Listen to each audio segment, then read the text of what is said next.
Me dijo fríamente, tendrás que tomar pastillas para la alergia o buscar otro sitio donde vivir, porque me voy a quedar con este cachorrito y punto.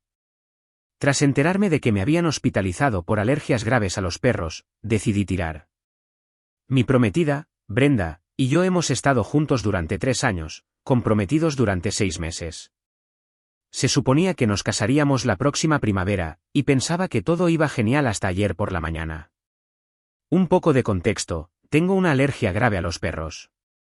No solo estornudos y ojos llorosos. Estamos hablando de dificultad respiratoria total, urticaria, todo el paquete. He sido hospitalizado 2 veces en mi vida por ello. Brenda lo sabe desde nuestra segunda cita, cuando tuve que irme temprano de casa de su amiga porque tenían 2 Golden Retrievers y no podía respirar adecuadamente, incluso con loratadina. Siempre ha sido comprensiva al respecto. Hemos planeado toda nuestra vida en torno a ello, elegir apartamentos que no permiten mascotas, evitar las casas de amigos con perros, todo ese tipo de cosas. Pensé que lo entendía. Pensé que comprendía que esto no es solo una pequeña molestia. Se trata, literalmente, de mi capacidad para respirar en mi propia casa. Ayer por la mañana, estoy preparando café y ella entra saltando a la cocina con una sonrisa enorme. Cariño, tengo las noticias más increíbles. La Golden Retriever de mi compañera de trabajo acaba de tener cachorros y me dijo que podría elegir uno este fin de semana. ¿No es increíble? Me reí porque pensé que estaba bromeando. Luego vi su cara y me di cuenta de que hablaba totalmente en serio. Brenda, sabes que no puedo vivir con un perro. Hemos hablado de esto cientos de veces. El cambio fue instantáneo y chocante. Su sonrisa no solo desapareció, se torció en una expresión fría y molesta que nunca antes había visto. Bueno, tendrás que tomar pastillas para la alergia o buscar otro lugar donde vivir, porque voy a tener este cachorro, y punto final. Así de simple. 3 años juntos, comprometidos, planeando una boda, y me suelta esta bomba como si mi salud y nuestra relación no significaran nada para ella. Me quedé allí de pie, sosteniendo mi taza de café, literalmente sin palabras. Tuve que dejar la taza antes de que se me cayera. Brenda, yo. ¿Qué? ¿De dónde viene esto?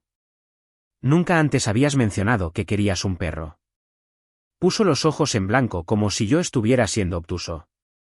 No debería tener que mencionar cada pequeña cosa que quiero. Esto no es una cosa pequeña. Estás hablando de traer un animal a nuestra casa que podría mandarme al hospital. Su tono se volvió más agudo, más impaciente. Por Dios, Adrián, la gente lidia con alergias todo el tiempo. Estás siendo muy dramático con esto. ¿Dramático? Brenda, he sido hospitalizado 2 veces. Hizo un gesto con la mano para restarle importancia. Literalmente me ignoró como si la estuviera molestando con detalles irrelevantes. Fue hace años y estuviste bien. Solo toma un poco de Claritine y lidia con ello, o prueba esas vacunas para la alergia otra vez. Sentí que se me oprimía el pecho. Probé las vacunas durante 2 años. Apenas ayudaron, según mi médico. Tu médico dijo, imitó con un tono burlón que me revolvió el estómago.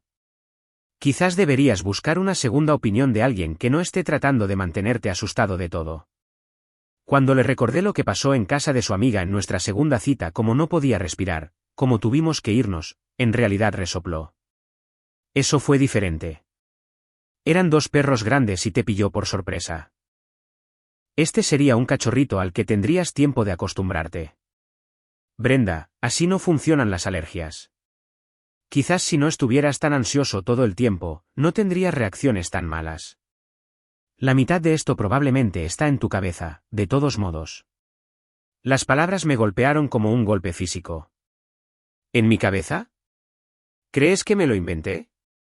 Creo que entras en pánico y haces todo peor de lo que tiene que ser. Deberías madurar y superar esta fobia porque ya no voy a dejar que controle mi vida. Fobia. Lo llamó fobia. Como si 3 años de su propio comportamiento complaciente hubieran sido solo ella siguiéndome la corriente con mi miedo irracional. Reddit, estoy perdido. La mujer que amo acaba de decirme que mi capacidad para respirar de forma segura en mi propia casa no le importa. Actúa como si yo fuera irrazonable por no querer arriesgar mi salud cada día. Siento que ya ni siquiera la reconozco. ¿Estoy loco por pensar que este podría ser el final de nuestra relación? Edición, mucha gente pregunta sobre las vacunas para la alergia. Las probé durante 2 años en la universidad. Ayudaron un poco, pero no lo suficiente como para vivir con un perro las 24 horas del día, los 7 días de la semana. Mi médico me dijo que es demasiado grave. Actualización bueno, eso escaló rápidamente. Gracias por todas las respuestas en mi última publicación. Muchos de ustedes me dijeron exactamente lo que necesitaba oír, aunque no quisiera oírlo. Después de publicar, intenté hablar con Brenda de nuevo cuando llegó a casa del trabajo. Sé que dije que estaba considerando terminar las cosas, pero cuando tienes toda una boda planeada, depósitos pagados y dinero real ya en juego, no es tan simple simplemente marcharse. La senté y le expliqué todo una vez más, cómo funciona la alergia, porque las pastillas no son suficientes, qué sucede cuando tengo una reacción.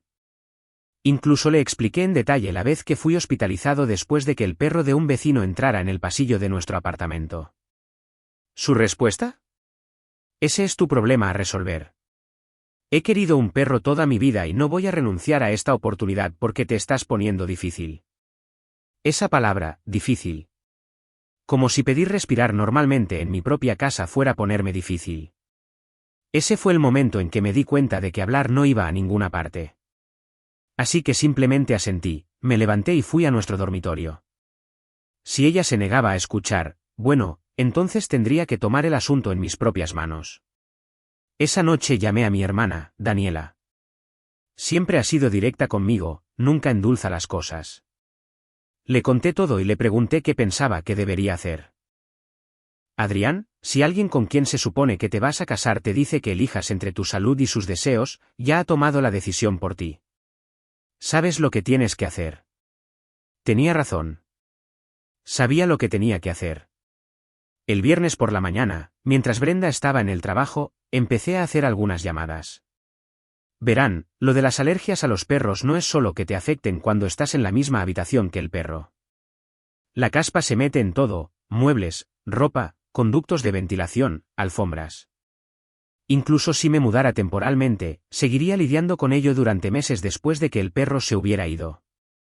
Pregunté por ahí y descubrí de qué compañera de trabajo Brenda iba a obtener el cachorro. Resulta que es alguien que de hecho conozco de las fiestas de su oficina. Una señora agradable llamada Jimena. Tenía su número, así que la llamé y le expliqué la situación. Le conté sobre mi alergia y que esperaba que pudiera encontrar otro hogar para el cachorro en su lugar. Jimena fue increíblemente comprensiva. Resulta que no tenía ni idea de mis problemas de salud, Brenda nunca los había mencionado. Jimena dijo que, de hecho, tenía otra familia interesada en uno de los cachorros de todos modos, así que no era un problema en absoluto. Incluso se disculpó por cualquier problema que pudiera haber causado sin saberlo. Pero aquí está la cosa.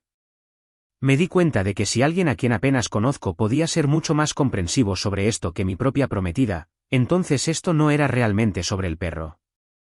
Se trataba de que Brenda tomara una decisión de vida importante que afectaría gravemente mi salud sin importarle mi opinión o mi bienestar. ¿Qué pasará la próxima vez que decida que quiere algo que es malo para mí? ¿Qué pasará cuando estemos casados y haga algo así de nuevo? Así que hice otra llamada a la oficina de arrendamiento. Nuestro contrato de alquiler se renueva el próximo mes, y solo mi nombre está en él, ya que yo tenía mejor crédito cuando nos mudamos. Les dije que no renovaría y empecé a buscar un nuevo lugar. Aún no se lo he dicho a Brenda. Se supone que recogerá al cachorro mañana, pero obviamente, eso no va a suceder. Supongo que dejaré que se entere de forma natural cuando llame a Jimena. Sé que esto probablemente me hace sonar frío, pero sinceramente, estoy harto. No puedo estar con alguien que piensa que mi salud es negociable. No puedo casarme con alguien que toma decisiones unilaterales sobre nuestra vida juntos y luego me dice que lidie con ello o que me vaya. Daniela me está ayudando a buscar apartamentos este fin de semana. Ya he empezado a empacar mis cosas cuando Brenda no está en casa. Y antes de que alguien me critique por mudarme aunque yo sea el que está en el contrato, es simplemente más fácil y rápido de esta manera. Si intentara echarla, tendría que darle un preaviso de 30 días. Y quién sabe qué tipo de caos armaría en ese tiempo. Pero de esta manera, para cuando se dé cuenta de lo que está sucediendo, ya estará hecho y no habrá nada que pueda hacer al respecto. Ya saben, darle una pequeña sorpresa. Hacerle saber lo que se siente cuando alguien toma una decisión importante por ti sin molestarse en preguntar si la quieres. Además, puedo permitírmelo, así que, ¿por qué no? ¿Mezquino? Sí, probablemente.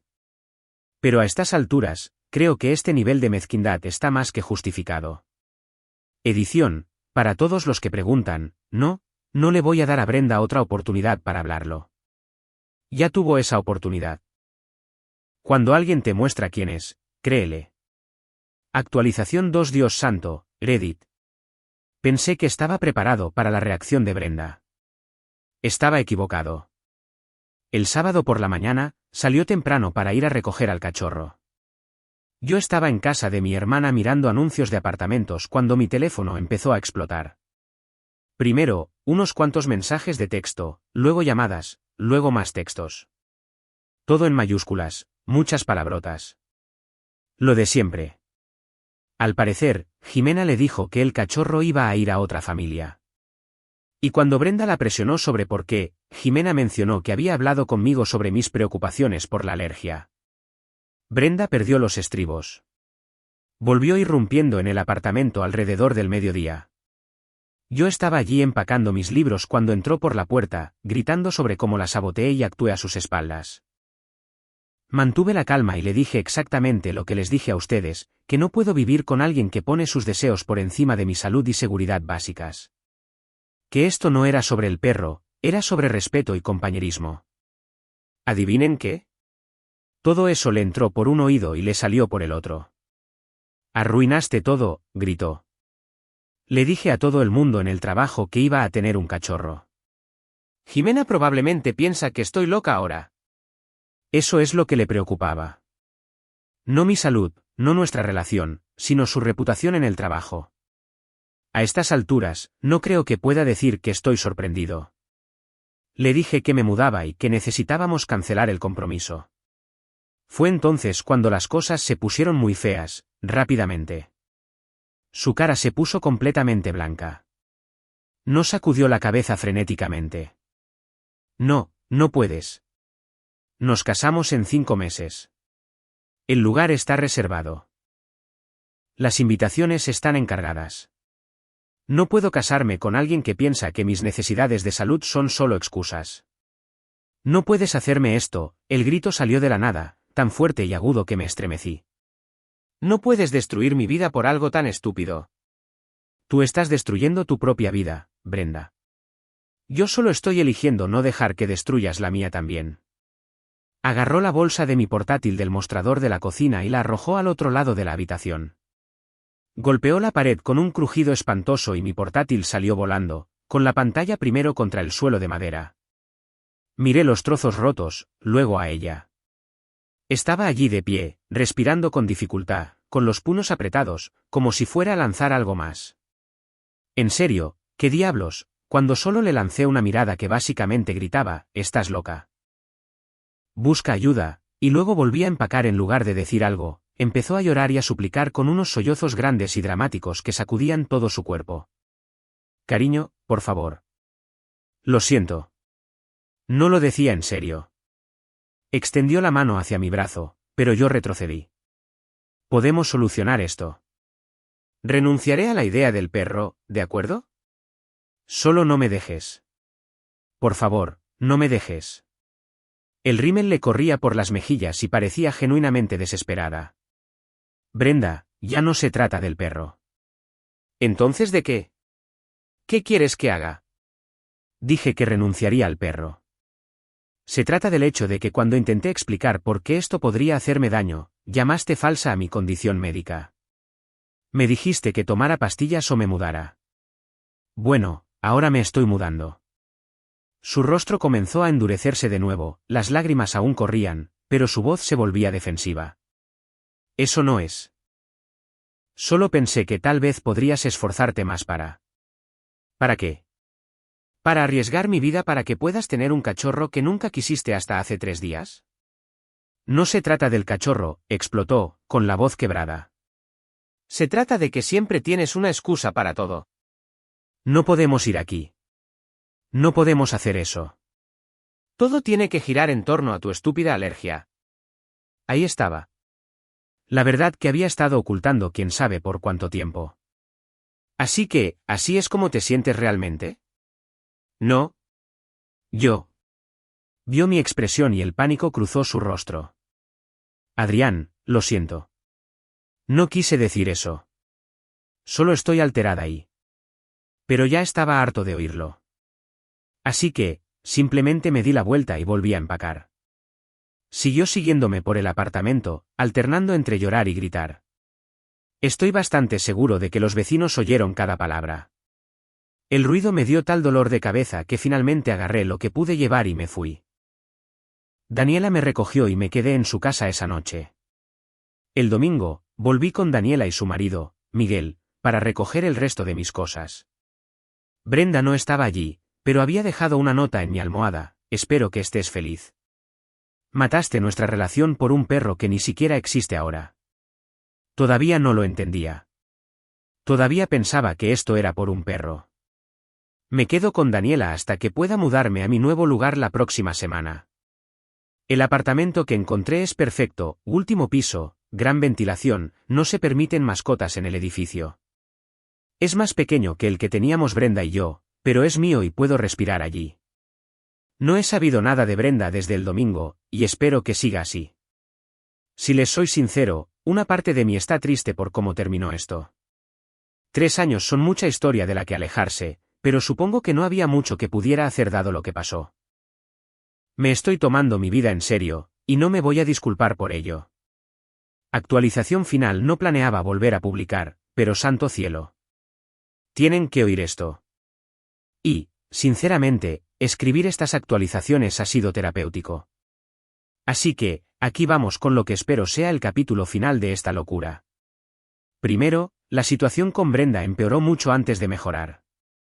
Aproximadamente un mes después de mi última publicación, empezó a aparecer en lugares, no solo enviando mensajes de texto o llamando, sino apareciendo físicamente en lugares a los que voy regularmente.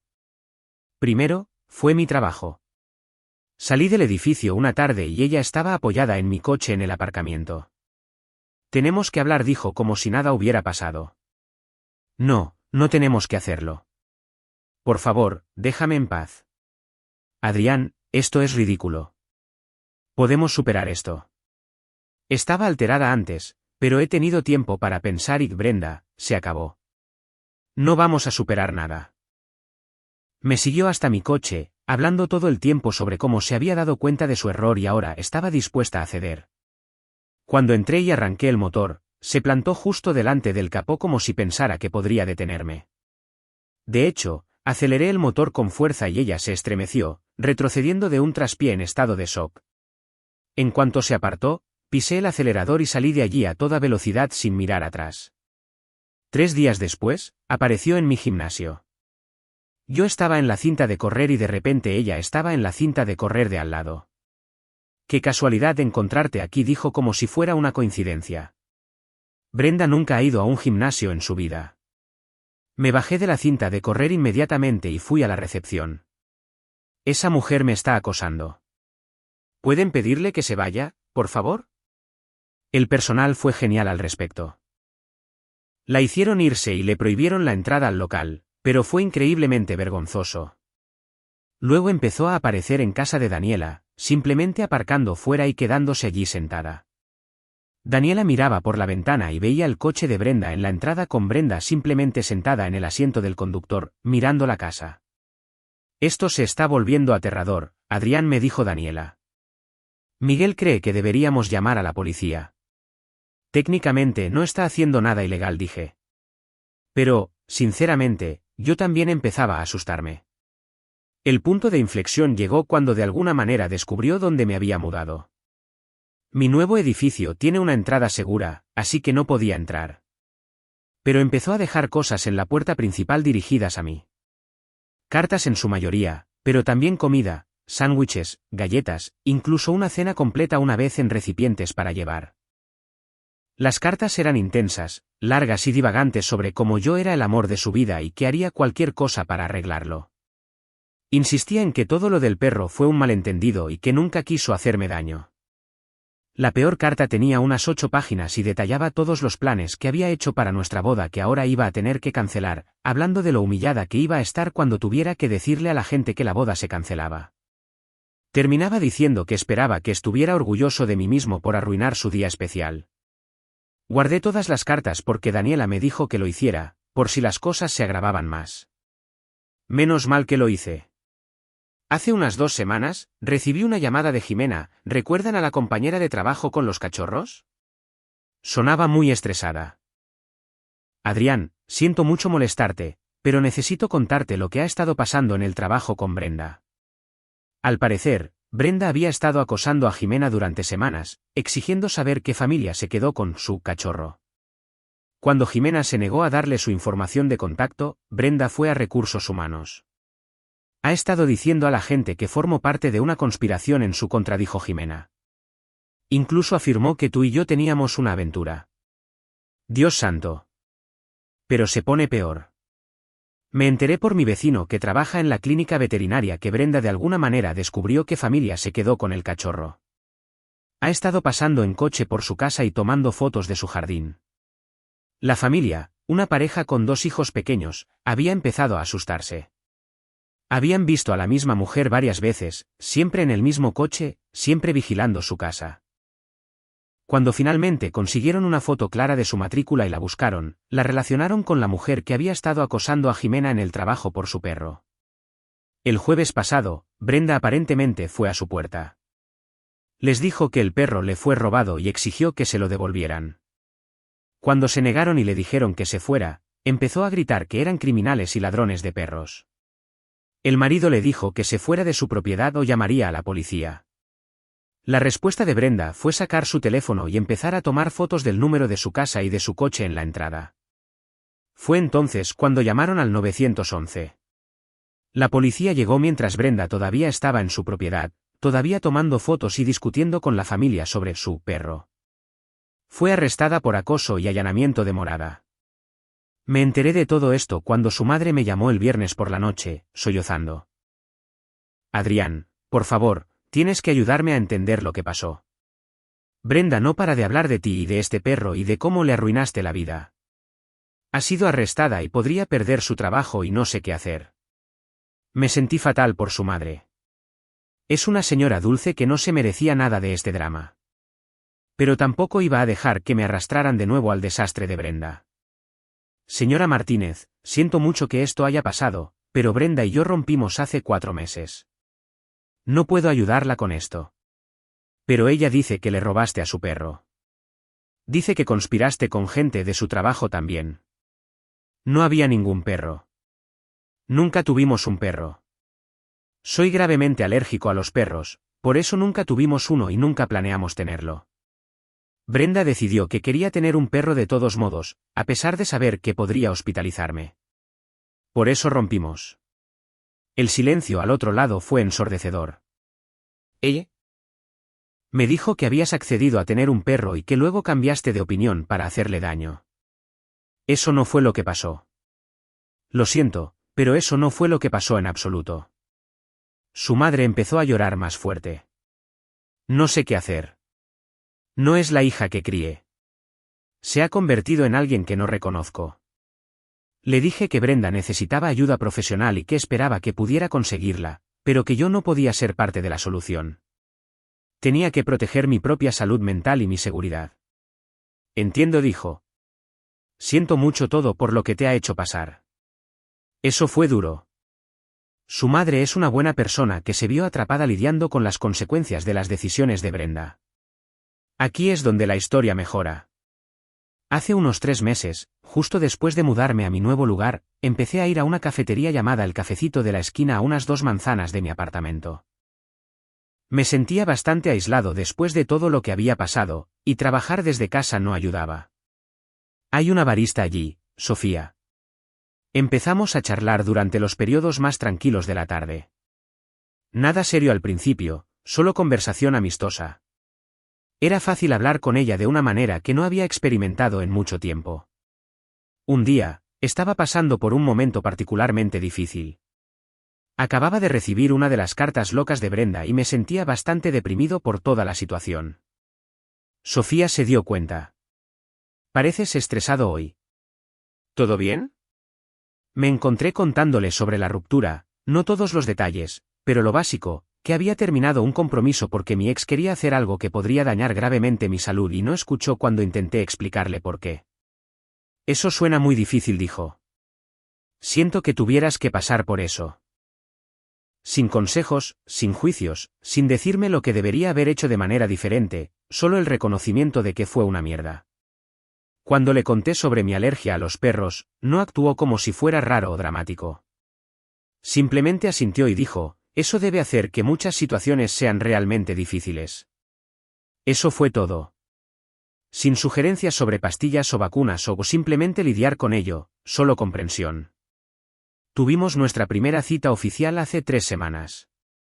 Eligió un restaurante y mencionó específicamente cuando hizo la reserva que tenían buenos protocolos para las alergias alimentarias, por si acaso. Eso ni siquiera era relevante para nuestra cita. Simplemente pensó con antelación en posibles problemas. Ese es el tipo de persona que es. Piensa en las necesidades de los demás sin que se lo pidan. En cuanto a Brenda, lo último que supe es que fue despedida de su trabajo por crear un ambiente laboral hostil. Al parecer, lo de Jimena fue la gota que colmó el vaso después de meses de comportamiento cada vez más errático en el trabajo. Su madre me envió un mensaje de texto la semana pasada diciendo que Brenda había vuelto a vivir en casa y estaba recibiendo ayuda profesional. Espero que sea cierto. Sinceramente espero que obtenga la ayuda que necesita y encuentre la felicidad en otro lugar, con otra persona. Pero también sé que tomé la decisión correcta al alejarme cuando lo hice. Gracias a todos por seguir este loco viaje conmigo. Hace un año, nunca habría imaginado publicar mi vida personal en Reddit, pero esta comunidad realmente me ayudó a ver la situación con claridad cuando estaba demasiado cerca de ella. El apoyo ha sido increíble. Me despido, Reddit. Historia 2. Mi esposa le dijo a su madre por teléfono, he estado envenenando su comida, en pequeñas dosis, pensando que yo estaba dormido. He estado grabando todo durante semanas. La Fiscalía General de la República se lo tomó muy en serio. Yo, hombre de 34 años, escribo esto desde una habitación de hotel con olor a estéril, a 200 metros de mi propia casa. Las cortinas están echadas. He revisado las cerraduras 3 veces. No porque crea que me encontrará, sino porque la ilusión de seguridad es lo único que tengo ahora mismo. Durante los últimos 6 meses, mi cuerpo me ha estado fallando. Empezó sutilmente, una fatiga profunda que el sueño no podía remediar. Luego vino la niebla mental, tan espesa que perdía el hilo de mis pensamientos a mitad de frase durante las reuniones con clientes. Soy arquitecto. Mi mente es mi herramienta más fundamental, y estaba viéndola oxidarse en tiempo real. Mi pelo empezó a ralear. Tenía náuseas persistentes de baja intensidad. Perdí 11 kilos. Vi a 4 médicos diferentes. Me hicieron análisis de sangre, resonancias magnéticas y todas las pruebas imaginables. El consenso fue frustrantemente vago, estrés crónico, depresión atípica, posible fibromialgia. Mi esposa, Elena, mujer de 32 años, era la viva imagen de la preocupación. Me cogía la mano en la consulta del médico, con el ceño fruncido por la inquietud. Investigaba dietas sin gluten y me preparaba batidos, reconstituyentes, especiales cada mañana. Suspiraba con empatía cuando le decía que sentía que estaba perdiendo la cabeza. Superaremos esto, mi amor, decía, acariciando mi pelo cada vez más escaso. Solo necesitas descansar. La primera grieta en su actuación apareció hace aproximadamente un mes. Me desperté en mitad de la noche, con el estómago revuelto. Fui a la cocina a por un poco de agua y vi un fino residuo blanquecino en la batidora que no había enjuagado bien. Parecían pastillas trituradas. Cuando le pregunté por ello a la mañana siguiente, fue de lo más natural. Ah, es solo mi nuevo suplemento de colágeno en polvo. Me hice un batido después de que te fueras a dormir. Era una mentira plausible, pero no me pareció correcta. Esa pequeña y persistente duda fue suficiente. Soy, por naturaleza, una persona metódica. Diseño edificios. Pienso en términos de sistemas, estructuras y pruebas. Así que empecé a crear un sistema para encontrar pruebas. Pedí 2 micrograbadoras de voz y una cámara espía de alta calidad, del tipo que parece un cargador USB. Puse una grabadora debajo de nuestra cama y la otra debajo de la isla de la cocina. Enchufé la cámara en una toma de corriente con una vista clara de las encimeras de la cocina. Le dije a Elena que me iba de viaje de fin de semana a visitar a un viejo amigo de la universidad para despejar la mente. Simplemente conduje hasta Puebla y me senté en un hotel, viendo la transmisión en directo de la cámara en mi portátil. Durante 2 días, nada. Luego, el domingo por la mañana, lo vi. Estaba preparando mi comida de bienvenida a casa. Sacó la batidora para preparar mi batido para la mañana siguiente. Luego sacó un pequeño frasco azul oscuro sin etiqueta del fondo de la despensa. Con pericia, echó una pequeña cantidad de polvo en la batidora junto con mi proteína en polvo y la fruta. Se me heló la sangre. Grabé durante 3 semanas más. Fingí beber los batidos, pero los tiraba por el fregadero de la oficina. Solo comía alimentos preenvasados o comidas que compraba yo mismo. Poco a poco, la niebla en mi cabeza empezó a disiparse. Las náuseas remitieron. Mis manos dejaron de temblar. Lo que nos lleva a noche. Estaba fingiendo estar dormido en la cama. Eran alrededor de las 10 de la noche. Elena pensaba que estaba profundamente dormido, me había pasado el día entero fingiendo estar agotado. Estaba hablando por teléfono con su madre, Beatriz. Susurraba, pero la grabadora debajo de la cama es increíblemente sensible. «¿Sigue sin mejorar?», murmuró Elena. «Los médicos son inútiles». La voz de Beatriz era débil pero audible. «Estás siendo cuidadosa, cariño». «Siempre», susurró Elena de vuelta. «Pequeñas dosis». «Simplemente parece más débil, más confundido». «Ese es el objetivo». «Se supone que debe finalizar la herencia de su abuelo el mes que viene». «No puede hacerlo si no está en su sano juicio, ¿verdad? Su padre tendrá que intervenir como albacea y, ya sabes, se asegurará de que estemos bien cuidadas». Hubo una pausa, y luego la voz de Elena, teñida de un escalofriante sentimiento de merecimiento: «Sinceramente, mamá, he estado envenenando su comida». «Pequeñas dosis». «Llevo meses». «Es tan confiado». «Simplemente se come lo que le pongo delante». «Se lo merece por ser tan débil». No me moví. Ni siquiera respiré. Permanecí allí hasta que colgó, hasta que su respiración se acompasó con el sueño a mi lado. El hombre que había estado enfermo y confundido durante 6 meses había desaparecido. En su lugar había un arquitecto, diseñando un nuevo tipo de plano. A las 3 de la madrugada, me levanté de la cama. Hice una maleta en silencio. Recuperé la cámara y las grabadoras. Descargué todos los archivos de vídeo y audio en un nuevo disco duro encriptado e hice una copia de seguridad en la nube. Conduje hasta este hotel. Pasé toda la mañana con un abogado penalista que encontré en línea. Escuchó un único clip de audio de 2 minutos, con el rostro cada vez más pálido. Hizo una llamada. Esa tarde, no me reuní con la policía local, estaba en una sala de conferencias estéril contando mi historia a 2 agentes de la Agencia de Investigación Criminal. Se llevaron mi disco duro. Se lo tomaron muy, muy en serio. Primera actualización: el silencio de mi antigua vida es ensordecedor. Las últimas 3 semanas han parecido un año. Después de mi reunión inicial, los agentes de la FGR me hicieron venir para una entrevista formal de 8 horas. Analizaron mi vida, mi matrimonio, mis finanzas, mi historial familiar. Fue agotador, pero lo entendí. Necesitaban ver el panorama completo para asegurarse de que no era un cónyuge vengativo tendiéndole una trampa a su esposa. Mi naturaleza meticulosa, antes una peculiaridad, era ahora mi mayor activo. Tenía fechas, horas, archivos de vídeo y audio correspondientes y un registro detallado de mis síntomas. La pieza clave, sin embargo, era médica. Siguiendo el consejo de mi abogado, antes de acudir a las autoridades, había conducido hasta Monterrey y me había registrado en un hospital con el pretexto de un ataque de pánico. Le dije al médico de urgencias que me preocupaba haber estado expuesto a algo tóxico en una obra y solicité un análisis toxicológico completo, incluyendo un panel de metales pesados. Los resultados llegaron 2 días después de reunirme con la FGR. Mis muestras de sangre y cabello mostraron niveles elevados, pero no letales, de talio. Es un metal pesado, insípido, inodoro y que se acumula en el cuerpo con el tiempo. Los síntomas de la intoxicación crónica por talio: fatiga, confusión, náuseas, pérdida de cabello encajaban perfectamente. Los agentes ya tenían sus pruebas físicas. Elena, por supuesto, se dio cuenta de que me había ido.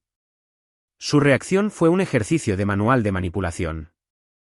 Fase 1, preocupación fingida. 12 de mensajes de texto el primer día. Cariño, ¿dónde estás? Me desperté y no estabas. Estoy muy preocupada. Por favor, llámame. Seguido de mensajes de voz, con la voz temblando de miedo fabricado. Fase 2, molestia y acusación. Cuando no respondí, el tono cambió. Esto no es gracioso, Javier. No puedes simplemente desaparecer. Estás siendo infantil. ¿Intentas castigarme por algo? Fase 3, la opción nuclear. Llamó a mis padres y a mi jefe. Les dijo que estaba sufriendo una grave crisis nerviosa, que me había vuelto paranoico y delirante, y que había desaparecido. Estaba construyendo su narrativa, la esposa preocupada lidiando con un marido mentalmente enfermo. Fue inteligente. También fue un error. Luego se involucró su madre, Beatriz. Me dejó un mensaje de voz que era puro veneno destilado envuelto en una dulce voz de anciana. Javier, no sé a qué juego cruel estás jugando, pero estás torturando a mi hija. Elena no ha hecho más que cuidarte, sacrificarse por ti durante esta enfermedad tuya. Si no vuelves a casa y buscas la ayuda que tan claramente necesitas, no tendremos más remedio que tomar medidas legales para protegerla a ella y a tus bienes. Las medidas legales llegaron 2 días después. 2 agentes de la policía de la Ciudad de México se presentaron en mi habitación de hotel para una visita de control de bienestar. Elena había presentado una denuncia por desaparición, catalogándome como vulnerable y mentalmente inestable.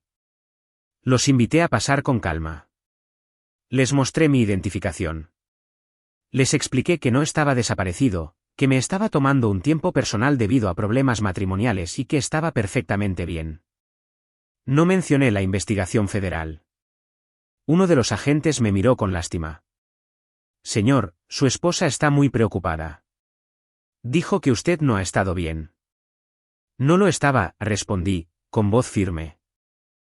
Pero estoy empezando a sentirme mucho mejor ahora que estoy lejos de casa. Se fueron, pero fue una clara escalada. Estaba usando los sistemas de autoridad para intentar controlarme. Lo que no sabía es que una autoridad mucho mayor ya la estaba vigilando. La FGR la había puesto a ella y a su madre bajo vigilancia. Su intento de pintarme como inestable era ahora solo otra prueba en el expediente contra ella, demostrando el motivo y un patrón de manipulación. Vivo de ensaladas preenvasadas y agua embotellada. No duermo mucho, pero la niebla ha desaparecido por completo. Mi mente está afilada y centrada en una cosa, la integridad estructural del caso que estoy ayudando a construir. Segunda actualización: la primera ficha de dominó cayó un martes por la mañana. Lo sé porque el agente principal me llamó unos minutos después de que sucediera. Un equipo de agentes federales había ejecutado una orden de registro en mi casa. Al mismo tiempo, otro equipo registraba la casa de Beatriz. Encontraron el pequeño frasco azul de sulfato de talio escondido en una caja de adornos navideños viejos en nuestro garaje. También encontraron el historial de búsqueda en Internet de Beatriz, que incluía consultas como veneno insípido para humanos, cómo inducir confusión, y definición legal de sano juicio para herencia. Era casi cómicamente incriminatorio. Elena y Beatriz fueron arrestadas en el acto. La noticia cayó como una bomba en nuestro círculo social. La narrativa inicial que Elena había estado tejiendo, que yo era inestable, fue aniquilada al instante. El caso se mantuvo en secreto para la prensa, pero los cargos eran de dominio público: conspiración para cometer asesinato y agresión con un arma peligrosa, veneno. El sentimiento de merecimiento que siguió fue asombroso. Su familia reunió suficiente dinero para contratar a un abogado defensor notoriamente agresivo. Su estrategia fue inmediata y despiadada: atacar al mensajero. Empezaron a decir a quien quisiera escuchar que yo era el abusador, que había estado manipulando psicológicamente a Elena durante años, que era un arquitecto fracasado, amargado por la riqueza de su familia, y que me había envenenado a mí mismo y plantado las pruebas para incriminarla a ella y a su anciana madre por el dinero de la herencia. Aquí es donde mi naturaleza metódica volvió a dar sus frutos. La FGR había hecho un análisis financiero completo. Yo no estaba fracasando, mi firma acababa de conseguir su mayor contrato. La herencia de mi abuelo no era una fortuna masiva, era una herencia modesta que apenas cubriría una fracción de sus honorarios legales. Mi motivación, según su historia, no tenía ningún sentido lógico. La verdadera confrontación vino de mi propia familia. Mi tía, una mujer que siempre había estado más unida a mi suegra que a mi propia madre, me llamó. Javier, acabo de hablar con Beatriz, dijo, con la voz llena de un dolor que sabía que no era por mí. Está destrozada. Me lo ha contado todo, cómo has estado enfermo, cómo te has obsesionado tanto con el dinero. Esto es un terrible malentendido y estás permitiendo que arrastren a esta pobre mujer y a su hija por el infierno. No discutí. No levanté la voz. Tía Carolina, dije con calma, hay una acusación federal basada en meses de pruebas de vídeo, audio y médicas. ¿Crees que la FGR procede con cargos como estos por un malentendido? Pero Beatriz dijo que falsificaste las grabaciones, insistió. La unidad de ciberforense de la Fiscalía confirmó su autenticidad en cuestión de días. Tienen fecha y hora y no han sido alteradas. Siento que te hayan mentido, pero no puedo discutir los detalles de un caso federal en curso. Tendrás que esperar al juicio como todo el mundo. Ese fue el final de esa conversación. El Ministerio Público Federal convocó a un gran jurado. Se presentaron las pruebas, mi testimonio, las grabaciones de Elena hablando con su madre, las imágenes de ella manipulando mi comida, el historial de búsqueda de Beatriz, los informes de toxicología y el talio encontrado en nuestro garaje. El gran jurado emitió un auto de procesamiento. Ambas fueron formalmente acusadas de todos los cargos. La realidad está empezando a calar en ellas ahora. Sus bienes están congelados a la espera del resultado del caso.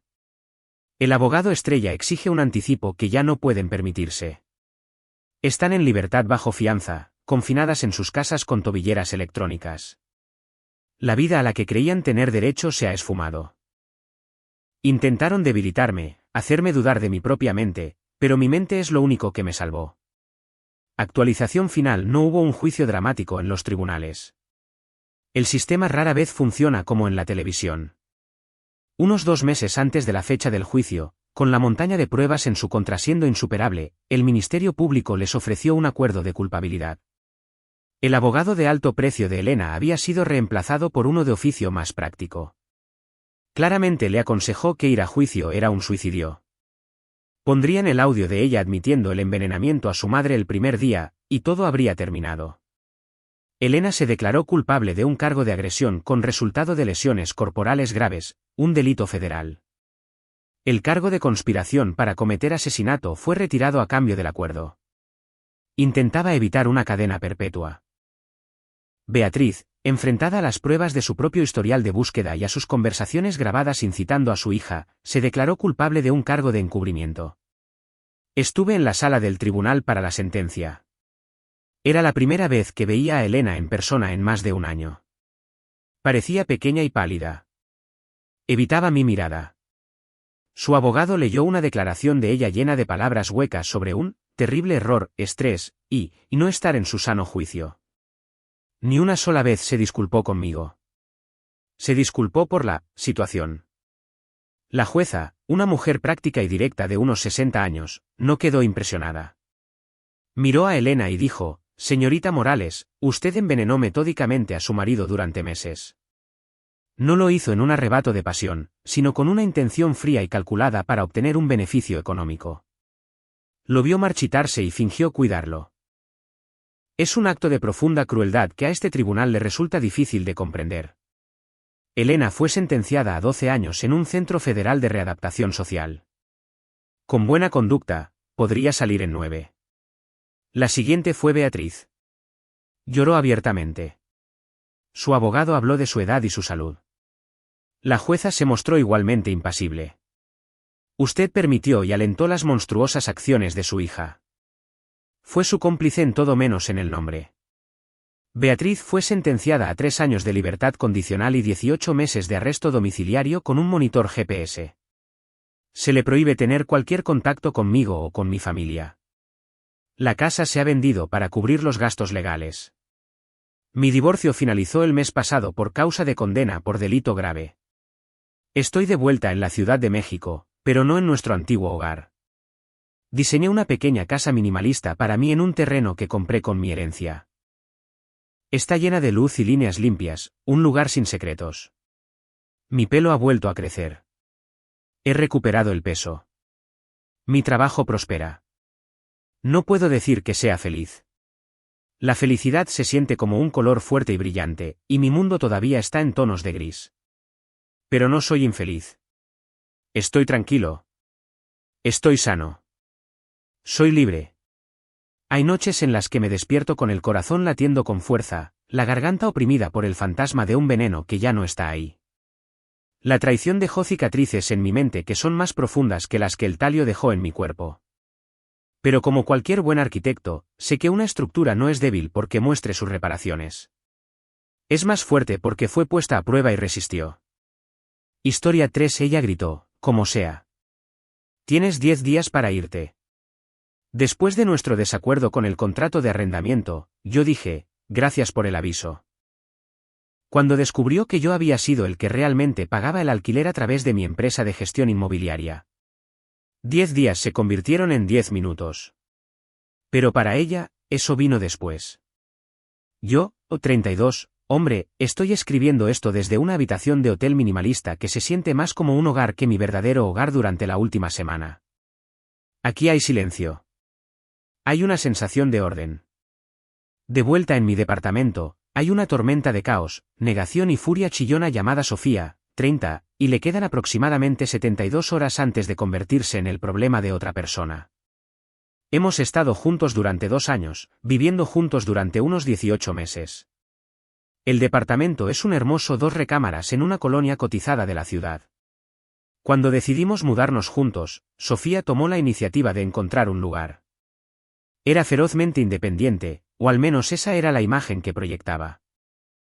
Encontró el anuncio en línea. Fue ella quien se comunicó con el administrador de la propiedad, un hombre profesional pero distante llamado señor Serrano, y fue ella quien orgullosamente me presentó el contrato de arrendamiento. Aquí está la parte que ella nunca supo, soy el dueño del edificio. No es algo que publicite. Compré el edificio de 4 departamentos como inversión hace 5 años, mucho antes de conocer a Sofía. Vivo en una unidad y alquilo las otras 3. Para mantener las cosas limpias y profesionales, y para evitar ser el tipo al que mis inquilinos llaman por un grifo que gotea a las 2 de la mañana, tengo una empresa de gestión inmobiliaria que se encarga de todo. El señor Serrano y su equipo son la cara de la propiedad. Se encargan de los anuncios, el mantenimiento y el cobro del alquiler. Son, a todos los efectos, el arrendador. Cuando Sofía encontró el anuncio de mi propia unidad, que le había pedido a Serrano que publicara como prueba, se sintió como un escenario extrañamente perfecto pero complicado. Decidí dejar que se desarrollara. Quería una pareja, no una dependiente. Quería a alguien que contribuyera por igual porque creía en la asociación, no porque supiera que yo podía permitirme mantenerla. Así que firmé el contrato de arrendamiento como coarrendatario con ella. Ella enviaría su mitad del alquiler a través de un portal en línea a la compañía de Serrano, y yo enviaría mi mitad. Lo que ella no sabía era que la compañía de Serrano, siguiendo mis instrucciones, me reembolsaría discretamente mi parte a mi cuenta personal al final de cada mes. En efecto, yo estaba pagando toda la hipoteca y los gastos, mientras que sus pagos de alquiler iban a una cuenta separada a nombre de mi empresa, un fondo que mentalmente designé como nuestros ahorros conjuntos. Fue una prueba imperfecta, quizás, pero quería ver a la verdadera ella. Durante 18 meses, funcionó. Luego vino la renovación del contrato de arrendamiento.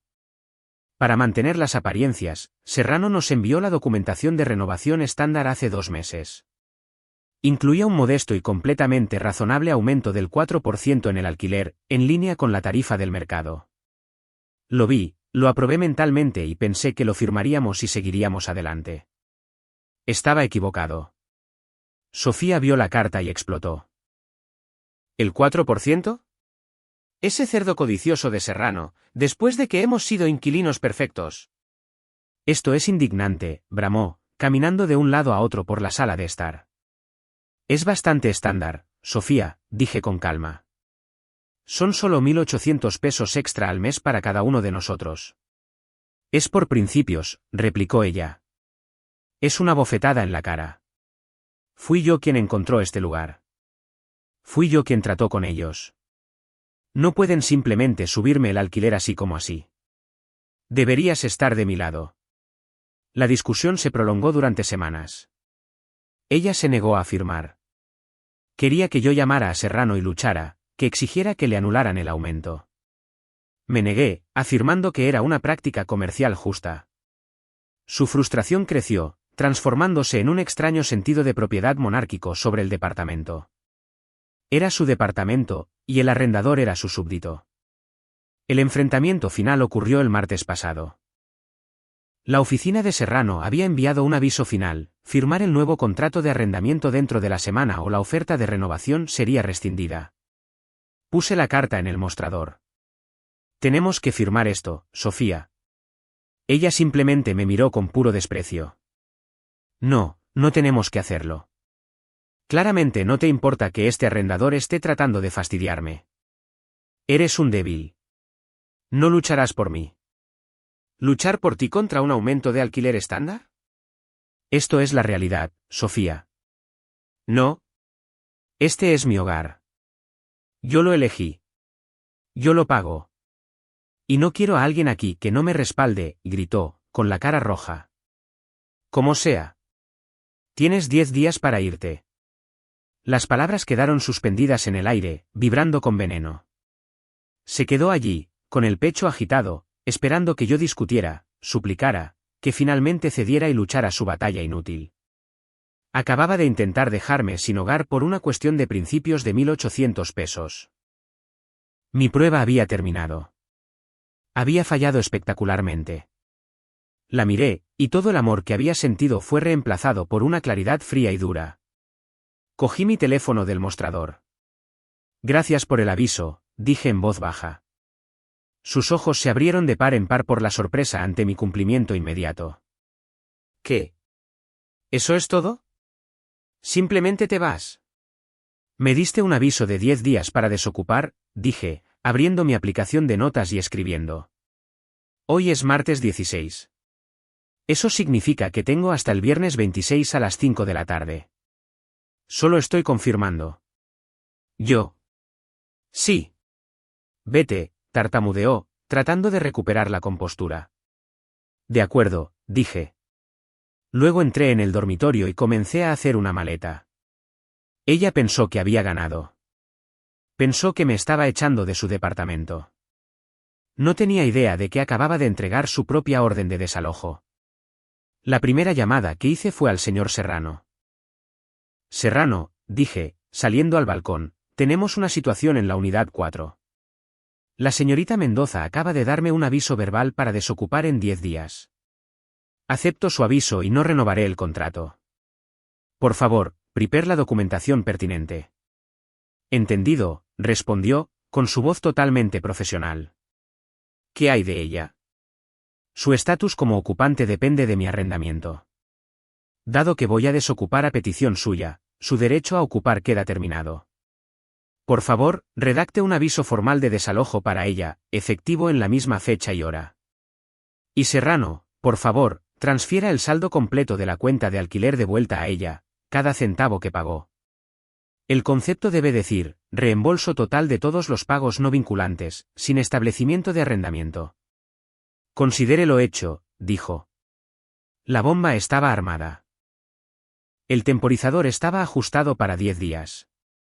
Primera actualización, los días que siguieron al ultimátum fueron algunos de los más surrealistas de mi vida. Sofía me trataba como a un fantasma. Se pavoneaba por el departamento con una sonrisa triunfante en el rostro. Hacía llamadas telefónicas ruidosas con sus amigos, celebrando abiertamente. Finalmente se ha ido, la oí pregonar a su amiga Daniela. Me defendí y él simplemente se rindió. ahora por fin puedo decorar este lugar como quiero. Estoy pensando en buscar un compañero de departamento, alguien que realmente aprecie lo que hago por ellos. Mientras tanto, yo era una silenciosa máquina de logística. Alquilé una bodega, y mientras ella estaba en el trabajo, moví metódicamente mis pertenencias, mis libros, mi ropa, mis muebles, mis documentos personales. Empaqué las cosas que eran mías y dejé las que compramos juntos. Quería poder irme sin dejar cabos sueltos. El departamento se fue vaciando poco a poco, pero ella apenas parecía darse cuenta, tan cegada estaba por su victoria. El primer temblor que sacudió su nueva realidad llegó el lunes, día 6. Estaba en mi oficina cuando recibí una serie de mensajes de texto de pánico. «Sofía, ¿viste mi cuenta bancaria? Hay un depósito enorme de la compañía de Serrano». «¿Qué es esto?» «Sofía», dice, reembolso de pagos no vinculantes». «¿Qué significa eso?» «Mateo, llámame». Ignoré los mensajes. Tenía una reunión. El verdadero terremoto se produjo una hora después. Mi teléfono vibró de nuevo. Era un mensaje de voz frenético, casi ininteligible, de Sofía. «Mateo. Acabo de hablar con Serrano. Dijo que tengo que irme para el viernes. Dijo que no estoy en el contrato, que solo era una ocupante. Dijo que tú te vas y que tú eres el dueño del edificio. Esto es una broma, ¿verdad? Es una broma enferma y retorcida. Devuélveme la llamada ahora mismo». El señor Serrano, fiel a su estilo, había ejecutado su tarea a la perfección. Había esperado a que ella lo llamara, presa del pánico por el dinero, y luego, con calma y profesionalidad, había desmantelado toda su visión del mundo. Le explicó que su nombre estaba en el contrato, sí, pero en la sección de ocupantes permitidos. El arrendatario principal, el único con un acuerdo de alquiler directo con el propietario, era yo. Le explicó que, como a mí, el único arrendatario, se me había notificado que desocupara y estaba cumpliendo, todos los derechos de los ocupantes se terminaban simultáneamente. Le señaló la cláusula del contrato que ella había firmado con orgullo 18 meses atrás. Cuando ella balbuceó, «pero si pagué el alquiler todos los meses», él le asestó el golpe de gracia. «Señora, la empresa propietaria no tiene registro de ningún pago de alquiler por su parte. Recibimos los pagos del arrendatario, el señor Vargas. Los fondos que usted envió a una cuenta separada han sido clasificados como pagos personales no vinculantes y le han sido reembolsados en su totalidad esta mañana. El propietario no la reconoce como inquilina». Y luego, el giro final del cuchillo que había estado guardando, y para que quede claro, señorita Mendoza, el propietario del inmueble es, de hecho, el señor Mateo Vargas. Cuando usted le ordenó que desocupara su propiedad, efectivamente terminó su propia residencia. El aviso de desalojo es formal, y las cerraduras se cambiarán a las 5 de la tarde del viernes. Por favor, asegúrese de haber retirado todas sus pertenencias personales para entonces. No fui a casa esa noche. Me registré en el hotel. No podía enfrentarme a la inevitable explosión. Mi teléfono era un páramo nuclear de llamadas perdidas, mensajes de texto abusivos y mensajes de voz suplicantes. Oscilaban salvajemente entre «voy a llamar a un abogado». «No puedes hacer esto, y lo siento mucho, mi amor. Cometí un error. Por favor, vuelve a casa. Podemos arreglarlo». Había pasado una semana regodeándose por echarme. Ahora, a 4 días de la fecha límite, se daba cuenta de que no solo me había echado a mí. Se había echado a sí misma. Había detonado alegremente una bomba, pensando que estaba a salvo en el búnker, solo para darse cuenta de que había estado sentada sobre ella todo el tiempo. Segunda actualización, la explosión que había estado evitando me esperaba a la mañana siguiente. Tenía que volver al departamento a por mis últimas cosas, principalmente el correo. Lo programé para cuando sabía que ella estaría allí, queriendo acabar con el enfrentamiento de una vez. Fue incluso peor de lo que había imaginado. En el momento en que entré, se abalanzó sobre mí. No era la Sofía engreída y victoriosa de la semana pasada. Era un animal acorralado. Tenía la cara manchada de tanto llorar, los ojos desorbitados con una mezcla de terror y furia. «Me mentiste», chilló, con la voz quebrada. «Durante 2 años, me dejaste creer que éramos socios. Me dejaste pensar que estaba pagando por mi casa. Todo esto fue un juego enfermo para ti. Dejé mi maletín y la miré, con la voz anormalmente tranquila. Nunca te mentí ni una sola vez, Sofía. Nunca preguntaste quién era el dueño del edificio. Lo asumiste. Construiste toda esta realidad en tu cabeza donde eras la reina de este castillo y yo solo vivía en él. Disfrutabas de la sensación de poder que te daba.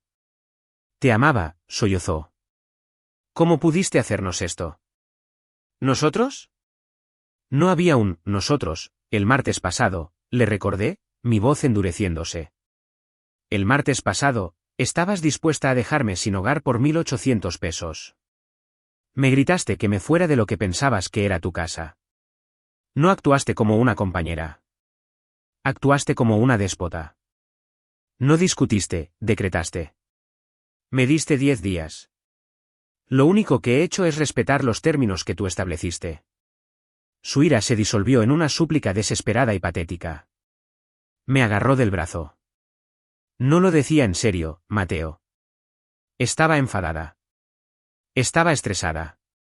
Amo este departamento, pero te amo más a ti. Por favor, no hagas esto. Déjame quedarme. Pagaré el aumento del alquiler. Pagaré todo el alquiler. Por favor, no me eches. Era asqueroso. La máscara no solo se había deslizado, se había derretido, revelando el núcleo aterrorizado y prepotente que había debajo. La mujer fuerte e independiente era una completa farsa, un personaje que interpretaba mientras sentía que tenía el control. No, dije, apartando mi brazo. Se acabó. La persona que eras la semana pasada, la que intentó echarme a la calle sin pensárselo 2 veces, esa es la verdadera tú. Lo vi. La disculpa solo llega ahora porque te enfrentas a una consecuencia. No es real. Los 10 días que me diste son los 10 días que tienes. Hoy es martes. Tienes 3 días. Cuando se dio cuenta de que las súplicas no funcionarían, el veneno regresó. Esta era la Sofía que había visto durante nuestra última pelea. La verdadera Sofía. Te arrepentirás de esto, Siseo. Le contaré a todo el mundo lo que hiciste. Que eres un monstruo manipulador y cruel que me engañó durante años. Adelante, dije, recogiendo mi correo. Cuéntales tu historia, y luego yo les contaré la mía. Exigiste que me mudara de mi propio departamento en 10 días, y yo acepté. A ver a quién le creen. Hizo exactamente eso. Mi teléfono empezó a vibrar con mensajes de texto de amigos en común. Era una campaña de desprestigio coordinada. Daniela, oye, Sofía me ha contado lo que estás haciendo. Dejarla sin casa. Eso es bajo. Ricardo, he oído que rompieron. Engañarla sobre el departamento durante años es una forma muy retorcida de hacerlo, amigo. Elaboré una única y sencilla respuesta y se la envié a todo el que me contactó. Para aclarar, Sofía y yo rompimos después de que ella exigiera que me mudara del departamento en un plazo de 10 días. Estoy cumpliendo con su petición. Como yo soy el propietario y ella no está en el contrato de arrendamiento, su derecho a vivir allí termina cuando yo me vaya. Esta fue una situación que ella creó. Le deseo lo mejor. Los hechos eran fríos, duros e innegables. La campaña de desprestigio murió casi tan rápido como empezó. La gente puede discutir con las emociones, pero no puede discutir con un propietario que cumple con un aviso de desalojo servido por su propia ocupante. Lo absurdo de su posición era mi propia defensa. Actualización final, el último día fue tan sombrío y patético como se podría imaginar. Viernes. El día de había dispuesto que el señor Serrano estuviera presente a las 4 de la tarde para hacer una inspección final y tomar posesión formalmente de la unidad. No era estrictamente necesario, pero quería que un tercero profesional y neutral estuviera allí para presenciar la entrega final y evitar cualquier drama de última hora. Cuando llegué con Serrano, el lugar era un desastre. Sofía estaba metiendo frenéticamente sus pertenencias en bolsas de basura. Sus padres estaban allí, con aspecto agotado y enfadado. Su padre me lanzó una mirada que podría haber cortado la leche, pero no dijo ni una palabra. Conocía la realidad legal. Estaban allí para trasladar a su hija de 30 años de vuelta a su dormitorio de la infancia. Sofía intentó ignorarme, con el rostro como una máscara atronadora de resentimiento. Ella y su madre susurraban furiosamente en un rincón. Mientras sacaban la última bolsa de ropa, Sofía se detuvo en la puerta y me lanzó una última mirada de odio. «Espero que seas feliz», escupió. «Estoy en paz con mi decisión», respondí con calma. «Te deseo lo mejor, Sofía». Ella solo se mofó y se fue. A las 5:01 de la tarde, un cerrajero que Serrano había llamado llegó y cambió el cerrojo y la cerradura del pomo. Me entregaron las llaves. Me quedé en el umbral de mi casa vacía, silenciosa y, por fin, verdaderamente mía. La sensación de alivio fue abrumadora. Me enteré por ahí de lo que pasó después. La humillación de volver a vivir con sus padres fue devastadora para ella. Su círculo social se fracturó. La mayoría de nuestros amigos en común habían visto sus agresivas publicaciones en las redes sociales y luego se habían enterado de la cruda y diferente realidad, y se alejaron silenciosamente de su drama. Al parecer, se queja constantemente de cómo la engañé y le arruiné la vida, una víctima perpetua de un desastre enteramente creado por ella misma. No tiene ninguna conciencia de su papel en el fiasco. Mirando hacia atrás, todo el arreglo fue una idea imperfecta, un experimento social que estaba destinado a salir mal. Pero hizo lo que se suponía que debía hacer, reveló la verdad. Yo no buscaba una inquilina o una dependiente, buscaba una compañera. Y cuando se la sometió a la más mínima presión, una transacción comercial completamente normal, su personaje de compañera se desmoronó, revelando a una tirana debajo. La venganza no fue ruidosa ni explosiva. Fue silenciosa y procesal. Fue la consecuencia simple y lógica de sus propias acciones. Ella gritó: «Tienes 10 días para irte». Pensó que estaba empuñando una espada, pero en realidad solo estaba cayendo sobre ella. Estaba tan cegada por su propio poder percibido que no podía ver la realidad de su situación. Yo no la eché. Simplemente abrí la puerta por la que ella exigió que yo pasara y la dejé ver lo que había al otro lado. Nada para ella, en cualquier caso. ¿Para mí? Paz y mi hogar, todo para mí. Comparte tus pensamientos en la sección de comentarios a continuación y no olvides darle me gusta, compartir y suscribirte a Ecos de la Vida.